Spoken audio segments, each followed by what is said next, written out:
The souls are like recruited soldiers. Those souls that used to get along before they came into this world, they naturally find themselves inclining towards one another in this dunya as well.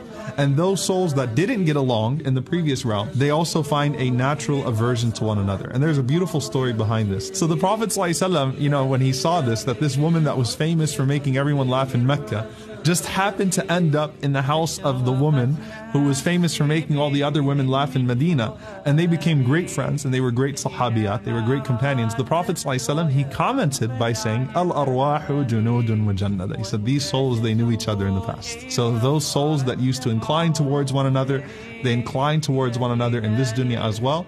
And those souls that felt an aversion to one another, they still feel an aversion to one another as well. And that's why sometimes, subhanAllah, you meet someone for the first time and you're like, I feel like I've met you before, and you naturally have an affinity towards that person. You just naturally feel like you've known each other your entire lives. You probably did. You probably used to sit with one another in that previous realm, and you probably liked one another in that previous realm. You do have divinely appointed friends, and those people that you love for the sake of Allah subhanahu wa ta'ala in particular, you probably loved each other in a previous realm as well. The believing souls will naturally be directed towards one another by Allah subhanahu wa ta'ala.